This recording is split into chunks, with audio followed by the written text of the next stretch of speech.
Good morning. Hello, welcome to Park Lane Events webinar. People are just coming in at the moment, so I'll just give that a minute. Brilliant.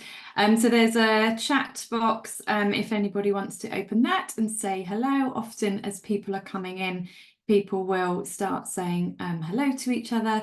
The venues are normally super friendly at saying hello, those that are watching, and asked to start this in about 30 seconds or 1 minute once a couple more people are in. Brilliant, we've got over 30 people in already. So really busy time of the year. So you're through to Park Lane Events September webinar, updating the industry on the latest conference and events trends. Some people do like to take pictures as well as we go along. There's quite a lot of slides as we go along. It can be quite fast paced and packed with information. That's other people's words as well. And so, yeah, do take pictures to use either on social media or just for your own reference. You do all get a recording of this sent to you anyway afterwards, and you get a recording whether you can join or not. So obviously I had a few messages already this morning, people that can't make it but would like me to send it. It does get sent on to anybody that registers, and so I do get a lot of people that register. I've had over 100 people registering again on this one, which is fantastic. So and nearly 40 attending live, which is incredible because it's a super busy time at the moment, I know. So I'm going to start showing my screen. Hello, Rachel. Hello, Jonty. Brilliant. Right, so I'm going to start sharing my screen, hopefully. So do put in the comments if you can see. Let me put my chat up.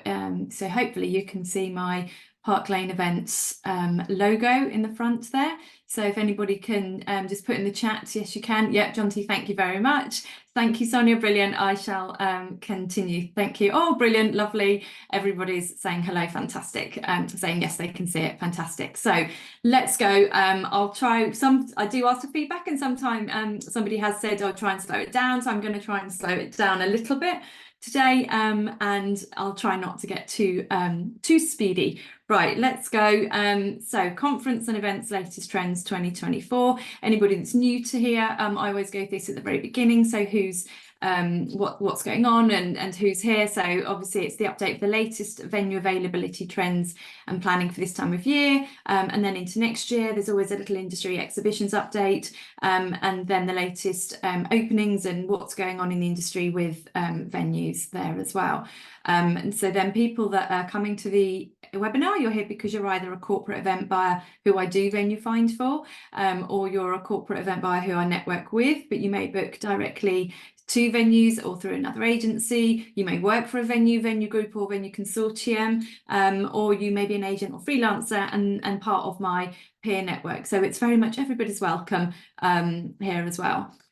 So then we go straight into latest availability and Christmas. I know we've only just finished the summer as well. And this is just a very quick overview of some of the things we know already. Thursday's peak dates, Monday's the most cost effective, but if people are looking for tips and tricks for any of those last minute Christmas parties now, a lot of dates have obviously already gone for the larger numbers as well. And just a sort of heads up, Friday the 13th is the last key date for this, for booking your Christmas party, and there's always only really about 2 weeks in December, and I think often we forget that we're trying to cram everybody's Christmas parties in quite last minute. So Friday 29th of November is an option for some people. Again, that might have gone. The Thursdays are actually still a peak date, but these Fridays are also key dates in December, although not normally the rest of the time of the year. Again, off-the-shelf traditional packages are still the most desired ones. So that's where you've got everything included as much as you can.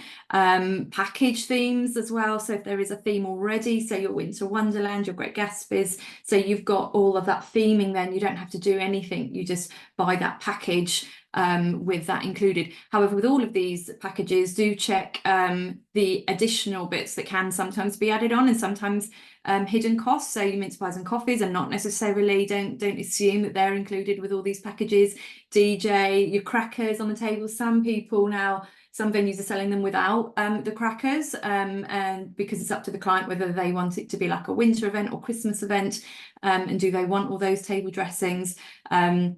and the decorations, even the trees, do find out, will there be a tree? If I've got a big event going on, will there be a tree? Is that important to your Christmas event as well? So then straight into lots of industry news, lots of things going on here. I've got quite a few surveys here. So this one, for example, was the pricing and budgets remaining biggest challenges for buyers, and some of this stuff we know already, some it's just reconfirming what we know.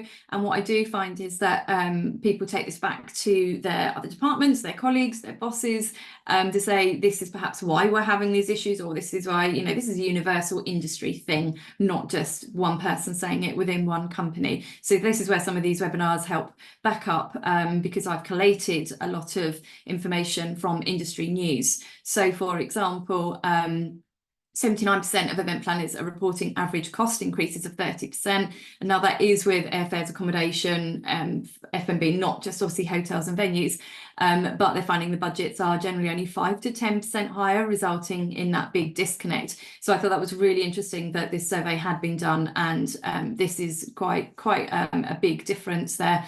Also, having all this information, as I just said, can help just feed that back with everybody as well.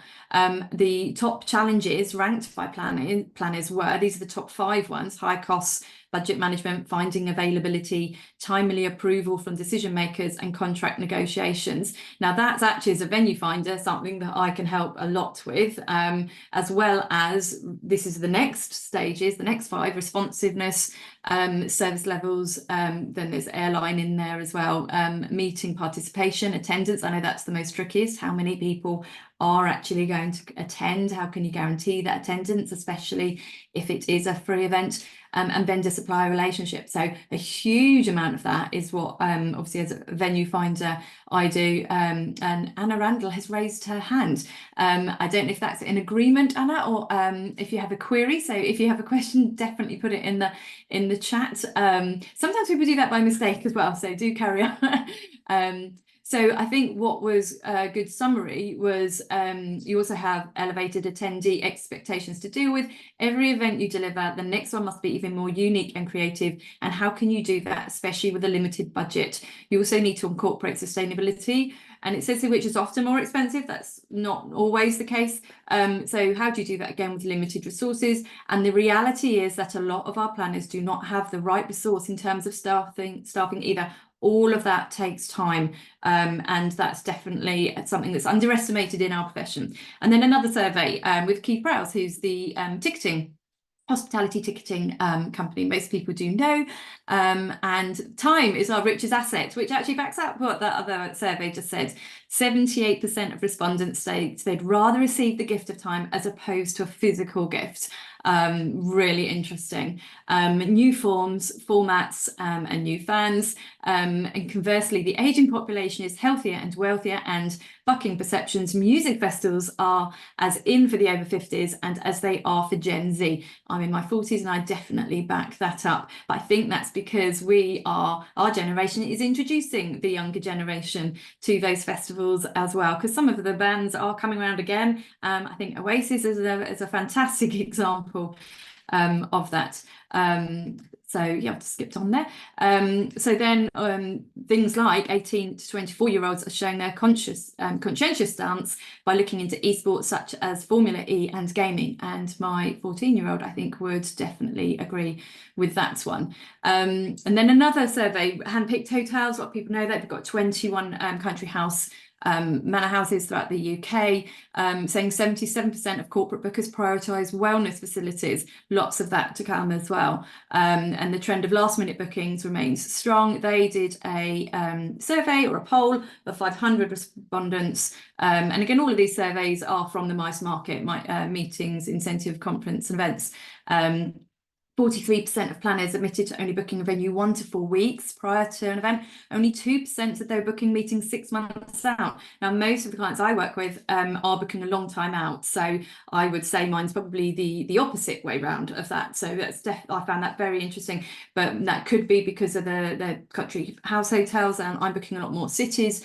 So yeah, I guess it depends on where you're booking as well. This was the top 5 priorities, planners' top wellness priorities. So they actually had a wellness priorities in this order, outdoors activity, and that goes without saying with just being able to go out and have a walk as well. So there you are. And I thought that a wellness walk and outdoors activity can be crossing over a bit there, depending on how much space you've got as well. Now, I did continue with this survey because this I thought was really interesting as well. The top 6 biggest benefits of breaking out to offsite meetings to be number 1, free from distractions. And then I saw that the bottom one was increased productivity. And I thought, well, yes, if you're free from distractions, you're obviously going to get better productivity as well.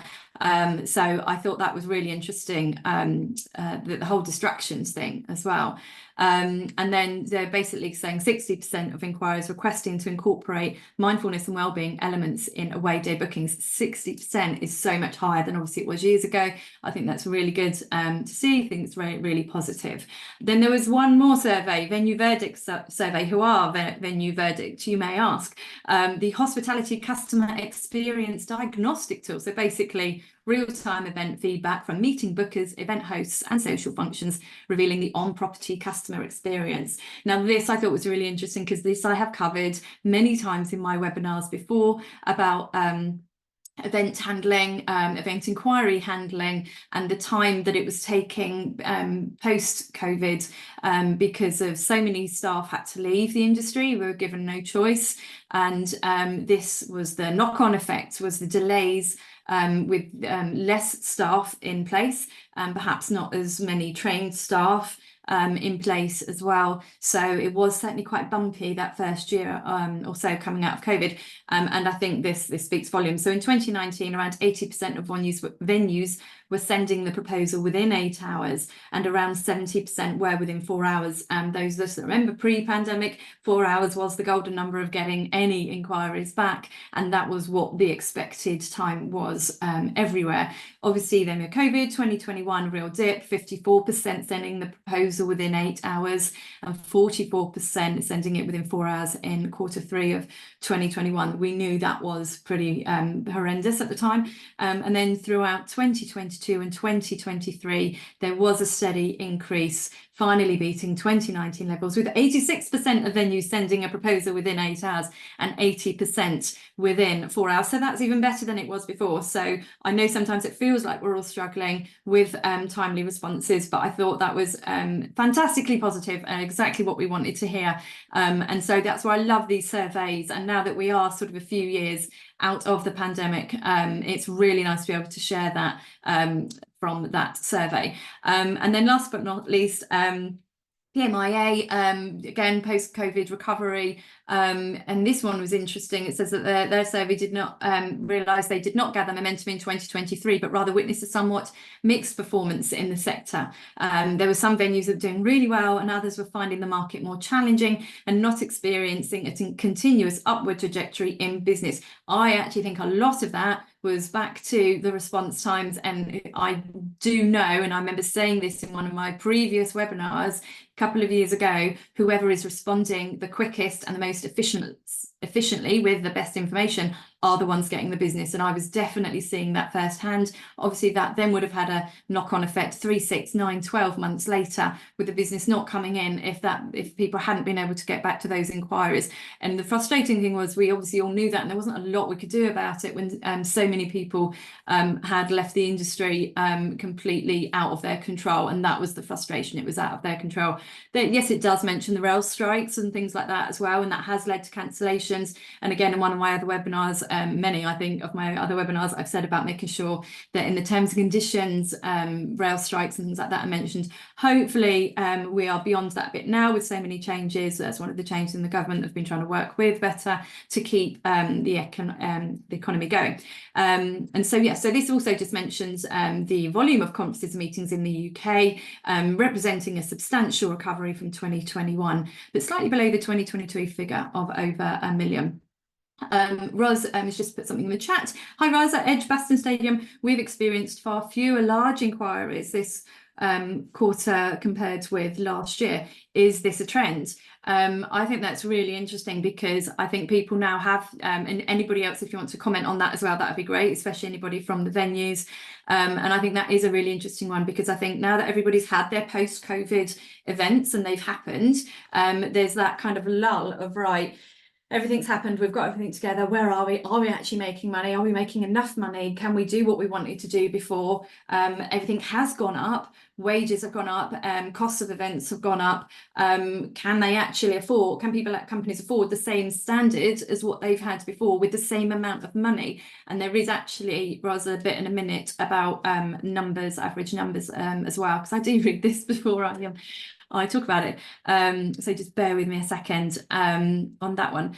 So this was saying about investment, of course, and this again is people, companies need to, venues need to get their money back on the investment that was made during COVID, after COVID, to make sure that they were at the top of their game and to make sure they've got all the qualified staff in place as well.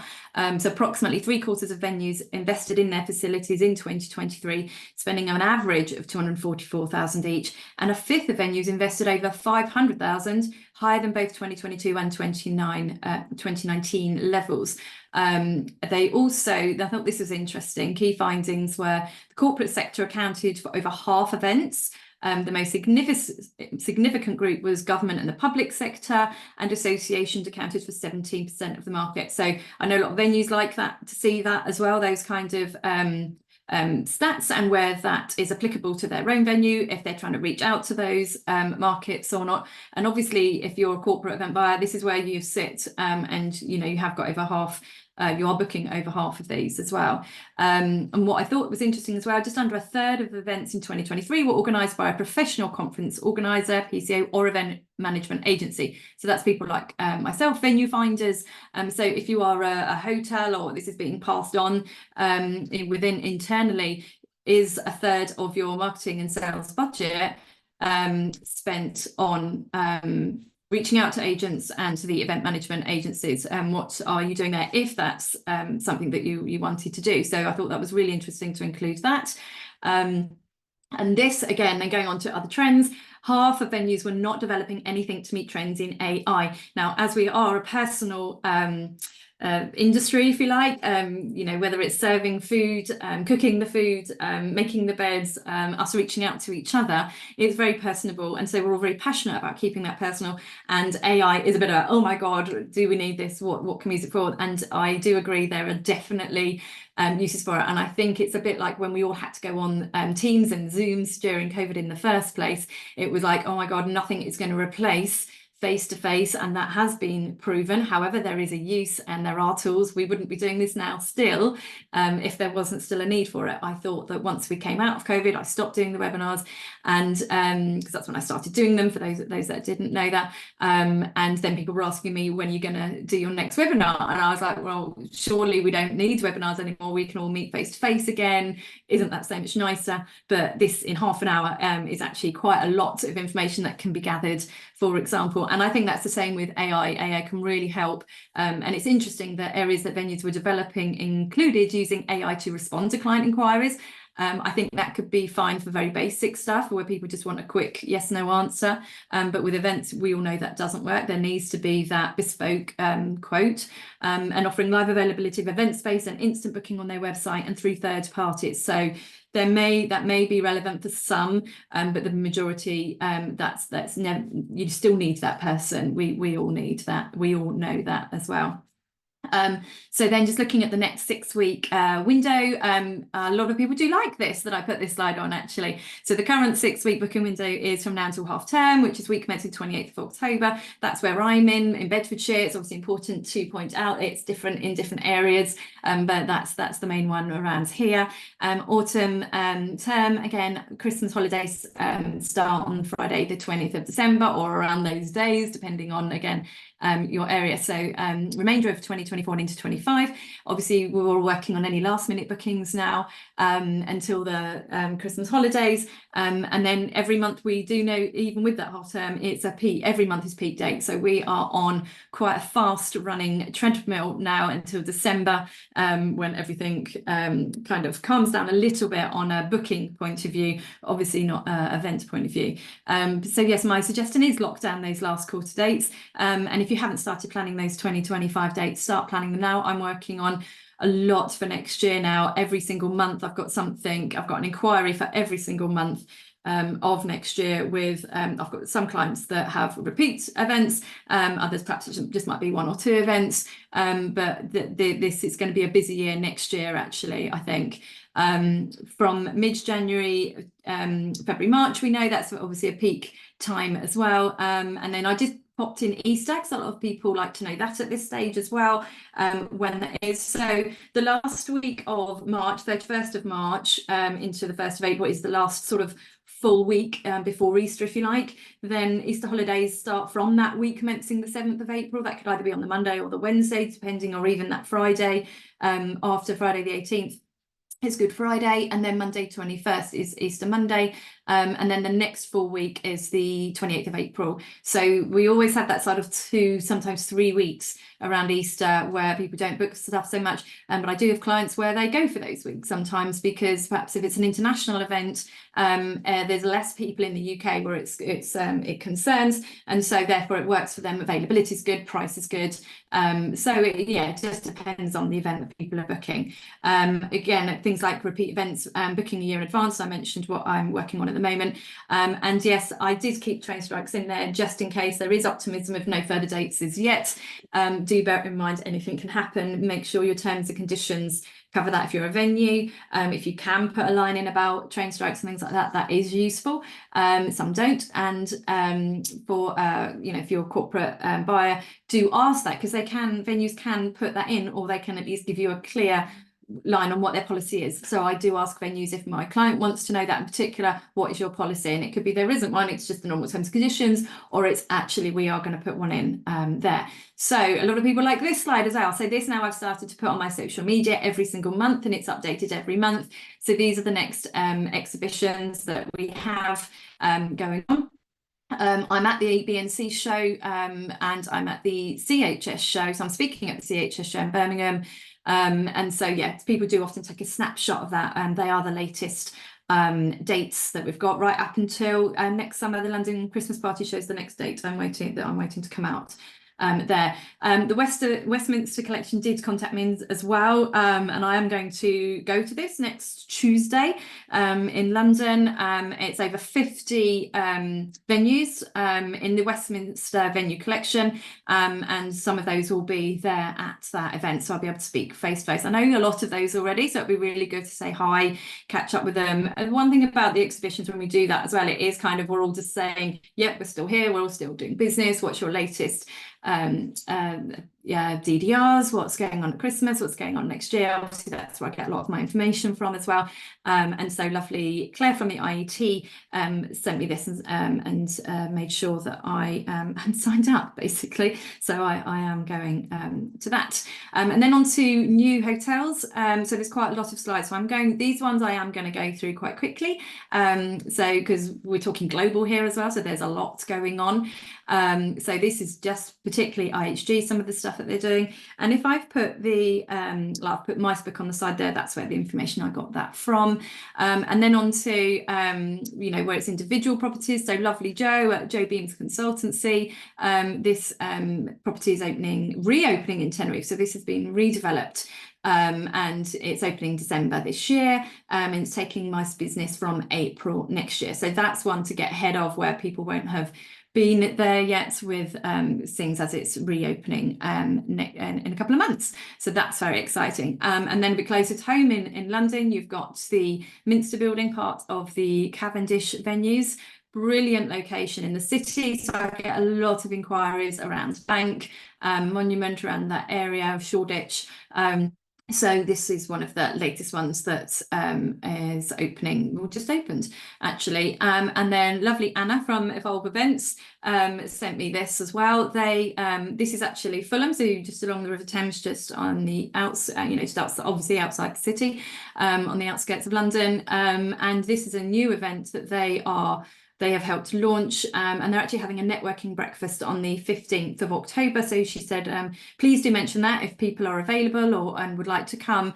And that's Anna at Evolve Events. So if you see the logo there of Evolve Events, just Google Evolve Events, email Anna, obviously let her know you've come from here, from the Park Lane Events webinar, so that she knows, that you've been, you are interested to come. And then lovely Jonty and I catch up probably about every 6 months. Jonty is Highly Recommended Hotels. That's her own business, and she represents a lot of very beautiful country manor properties, and she's got the F&M in London as well.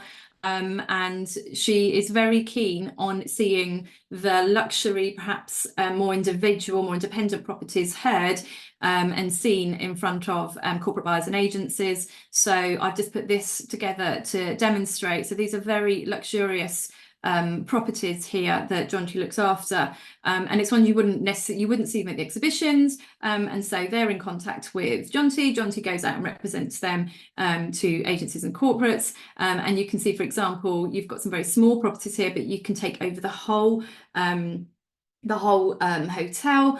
You can either book them as individuals, as you can see here with the DDRs, or you can have them as exclusive. You see any of these you can have as DDRs, and any of these you can have exclusive. These are just example prices, and obviously if it's exclusive, it's a different price than just adding up all those 24 hours. So that's definitely a bespoke package there. Oh, brilliant. Jonty's put her details in the chat there as well, so do take note of those. And Jonty has lots of properties like this, so that's those.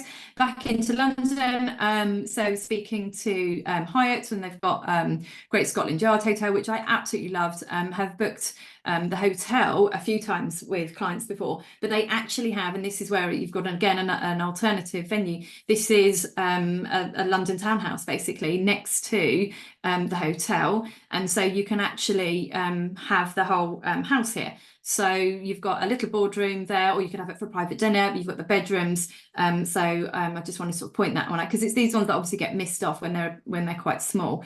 Then we've got some new openings that have opened or are opening. You've got the Park Hyatt on London River Thames, Cambridge House, which is part of the Aubergé Resorts collection, and Art'otel London Hoxton. So that's just opened there. You've got more coming up. So I'm meeting with the Met Hotel in Leeds. I'm meeting with them next week, and they're going to tell me about their £17 million refurbishment. You've also got the Francis Hotel, which is part of Sutton Hotels. They're going through a £13 million refurbishment. So great to see the investment there. Now, hotels and venues that I visited since April, I had a look at my list. I've got over 20 venues that I have gone to visit.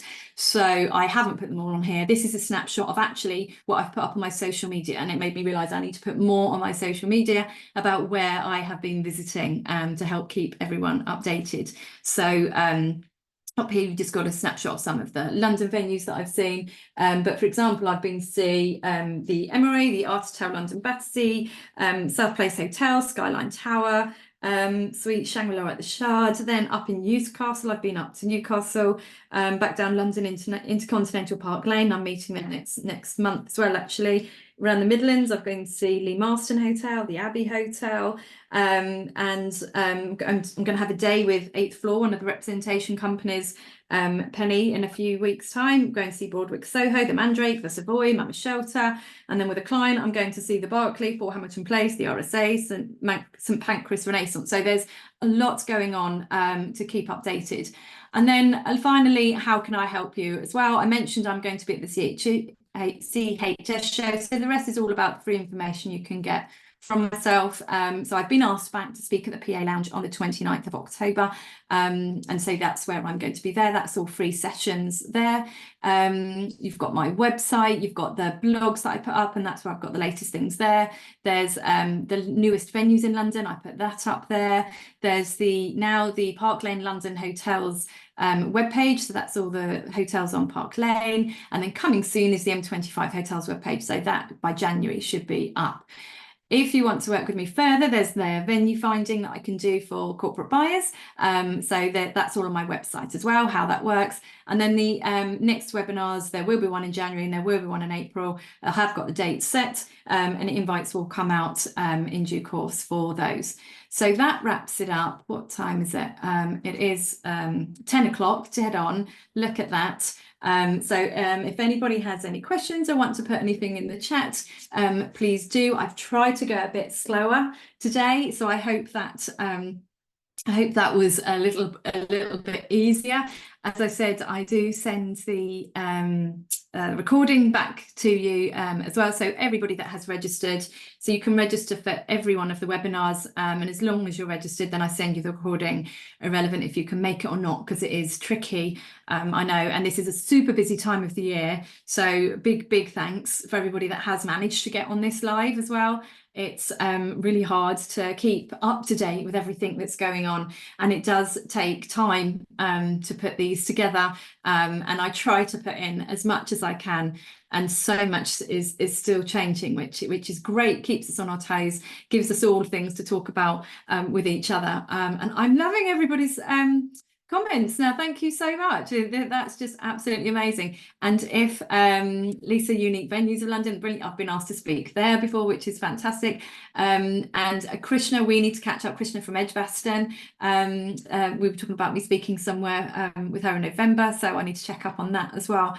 So yeah, constantly things are moving, constantly things are changing. Caris, brilliant. Thank you so much. And Janice, thank you so much. So I always like looking after her, who was able to attend as well, and I do, as I say, send the recording on, so I massively appreciate it.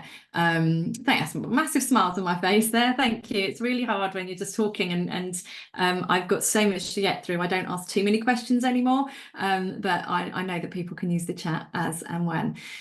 Brilliant. Okay.